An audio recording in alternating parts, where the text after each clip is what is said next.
ಅದರ ಜೊತೆಗೆ ಕೆಲವೊಂದು ಸಣ್ಣ ಪುಟ್ಟ ನ್ಯೂನತೆಗಳು ಕೇಂದ್ರ ಸರ್ಕಾರದಿಂದ ನಮಗೇನೂ ಒಂದು ಪರ್ಮಿಷನ್ ಬರಬೇಕಾಗಿದೆ, ಅದು ತಿಳಿಸಿಕೊಳ್ತೇವೆ.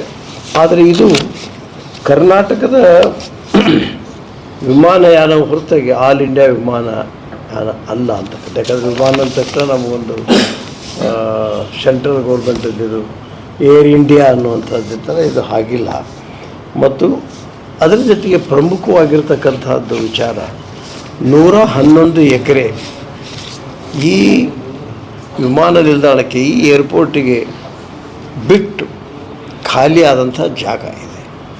ಅಲ್ಲಿ ಹಲವಾರು ಈ ಸಾರ್ವಜನಿಕರಿಗೆ ಅನುಕೂಲ ಆಗತಕ್ಕಂಥ ಬಿಲ್ಡಿಂಗ್ಗಳನ್ನು ಕಟ್ತಕ್ಕಂಥದ್ದು, ಮಾಲಿಗೆ ಬೇಕಾಗ್ತಕ್ಕಂಥ ಕೆಲವೊಂದು ಅಭಿವೃದ್ಧಿ ಕಾರ್ಯಗಳನ್ನು 111 ಎಕರೆಯಲ್ಲಿ ಮಾಡುವಂಥದ್ದನ್ನು ನಾವು ನಾಳೆ ಈಗ ನಡೆಯುವಂಥ ಮೊದಲನೇ ಬೋರ್ಡ್ ಮೀಟಿಂಗ್ನಲ್ಲಿ ಆ ವಿಷಯ ಇಡ್ತೇವೆ. ಯಾಕಂದರೆ ಅದು ನಮ್ಮಲ್ಲಿ ಕೆಲವೊಂದು ಪ್ರೊವಿಷನ್ಸ್ ಇವೆ. ಯಾರು ಲ್ಯಾಂಡ್ ಓನರ್ ಲ್ಯಾಂಡಿನ ಮೇಲೆ ನಾವು ಕಟ್ತೇವೆ 30 ನಾವು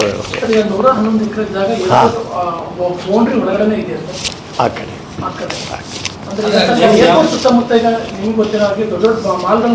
780 ಎಕರೆ ವಿಮಾನ ನಿಲ್ದಾಣಕ್ಕಿದೆ.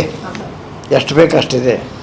ಕೆಲವೊಂದು ಇನ್ನೂ ಅಗಲೀಕರಣಗೊಳಿಸಬೇಕಾಗಿದೆ. ಯಾಕಂದರೆ ಲ್ಯಾಂಡಿಂಗ್ ಮತ್ತು ಇದ್ರ ಸಂಬಂಧ ವಿಮಾನಗಳು ಹೆಚ್ಚಾದಂಥ ಅದನ್ನು ಕೂಡ ಈಗ ನಿನ್ನೆ ನಾವು ನೋಡಿದಾಗ ನಮ್ಮ ಅಧಿಕಾರಿ ಸ್ನೇಹಿತರೆಲ್ಲ ಇಲ್ಲಿ ಎಕ್ಸ್ಟೆನ್ಷನ್ ಮಾಡುವಂಥ ತೋರಿಸಿದ್ದಾರೆ. ಅದನ್ನು ಕೂಡ ಬೋರ್ಡ್ ಮೀಟಿಂಗ್ನಲ್ಲಿ ಪಾಸ್ ಎಲ್ಲಿ ಇಲ್ಲೇ ಇದೆಯಲ್ಲ ಸಾಕು. ಅಲ್ಲ ಸರ್, ಈಗ ಒಂದು ರನ್ವೇ ಇದೆ, ಮುಂದೆ ಏನಾದರೂ ಇನ್ ಕೇಸ್ ಶಿವಮೊಗ್ಗ ಭಾಳ ಡೆವಲಪ್ ಆಯಿತು ಅಂದ್ರೆ ಪಕ್ಕದಲ್ಲೇ ಇನ್ನೊಂದು ರನ್ವೇಗೆ ಅವಕಾಶ ಇದೆಯಾ ಅಂತ